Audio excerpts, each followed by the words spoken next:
While we were young, did anyone actually say, "When I grow up, I want to mislead people for personal gain"? Or, "I want to follow others without question"? Or better yet, "I want to be the tool used to destroy humanity"? No. Our first aspirations, most often, were simply based on what seemed good, fun, or interesting. It was only later, after expensive re-education and severe social conditioning, that we were instilled with a new set of priorities. What should have been a period of personal development has instead left us with unhealed psychological scars and a weak moral compass. Now, some people do what they do to compensate for the newly acquired insecurities. Others stick only to what is commonly accepted because they've been taught to only repeat without using their own imagination. Then there are those who justify their current employment as necessary evil for a worthy goal. Let's face these three plights of humanity head on to stop and reverse their demeaning influence. Imagine a subconscious feeling of inadequacy, only obtained after prolonged exposure to stereotypes, peer pressure, and incessant grooming by neurotic adults. This feeling of being not good enough or imperfect can fuel an obsessive need for validation. Unfortunately, this need is never satisfied when instead of building self-awareness and acceptance of our God-given raw materials, we look for external affirmation to be admitted into a group or to dominate over others.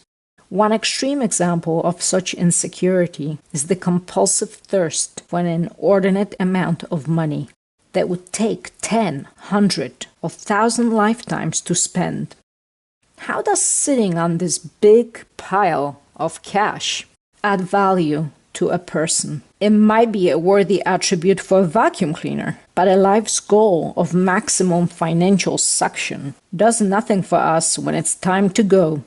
In nature, a squirrel will gather and hide as many nuts as it feels necessary to survive in winter. But if a squirrel hired unwitting help to hoard all the nuts available and then charged every other squirrel an arm and a leg for the ration of nuts, he would get very rich and powerful, and by doing so, he would also take away everyone else's means to self-determination. Today, extreme hoarding of property and information, often through corporate and governmental structures, accomplishes extreme benefit for the few at extreme detriment for the many, all with the unwitting hired help of people like you and I.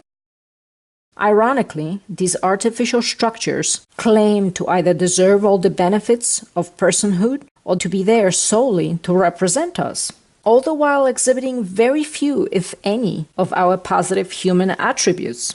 A corporation, just like a government or any other hierarchical organization, attempts to separate that which is not divisible, the quality of being human. Just like you cannot delegate away morality, you cannot organize actions away from responsibility. Another point here worth making is that, sure, humans are not perfect.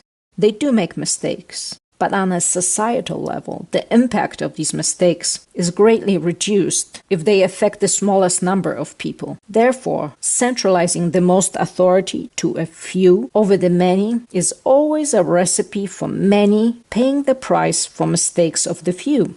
Inversely, keeping authority personal over individuals' own actions alone will minimize the outcome of wrong decisions. Flawed people and their flawed creations should never rule over other people, period. We don't need psychopathic perversions to act like middlemen, hoarding and distributing things for us.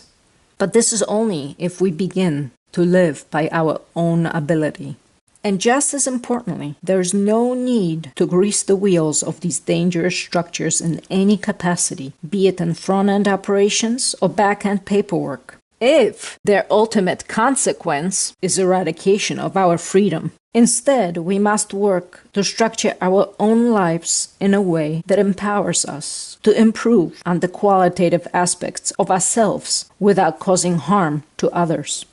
Next, let's look at the common practice of leaving behind previously imagined dreams to follow a safe or popular job option that does nothing directly to achieve our original ambitions. On the most basic level, this is a symbolic and often literal abandonment of our imaginative mind for its polar opposite, a mind that only follows the example, instruction, or command of others. The capacity of our mind to formulate original thoughts and ideas is a gift we are all born with. Our creative power is the driving force needed to fully realize our other gift of free will.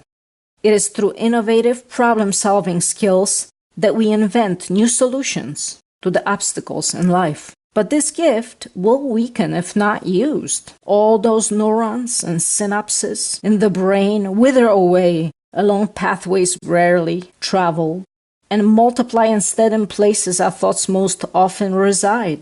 As time passes, it becomes harder to switch back from the repetitive, compartmentalized, order-following mindset and back to our authentic and open-minded visionary self that develops new concepts independently of anyone else. Yet, it can be done, and it is never too late to practice.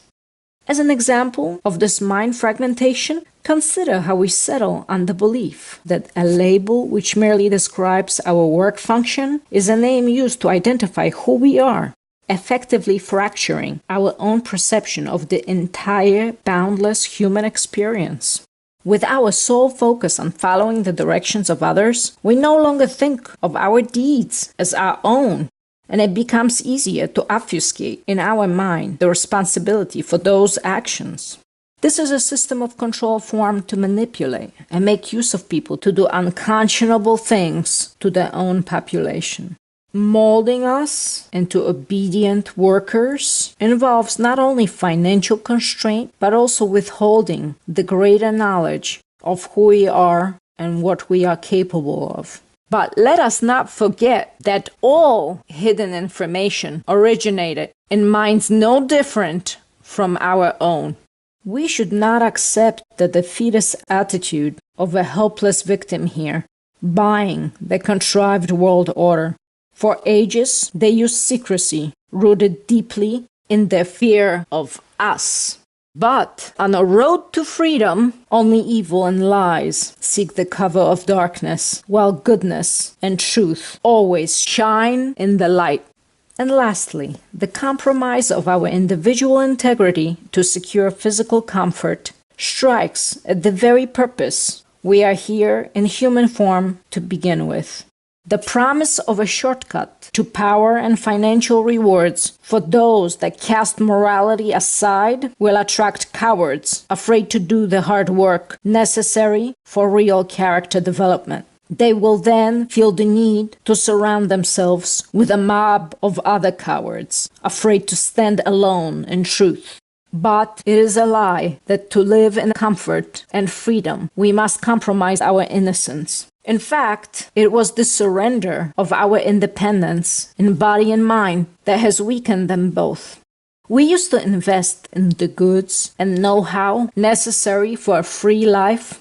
Now we invest in an artificial monetary medium, which we no longer control and is instead easily prone to external manipulation. So it is us holding both the power and responsibility to live in freedom. They only provide a worn-out deception that we must annihilate individuality to keep the world at peace. Instead, history has shown us how societies fall every time they suppress individual freedom. Because it is this smallest building block of any society that will determine its ultimate progress and resilience. The only thing we are here on earth to surrender is that which is wrong, not what is right. This is why the only real conflict is within us. If our day-to-day actions don't stand in harmony with truth, it will be those choices alone that will shape our ultimate conclusion.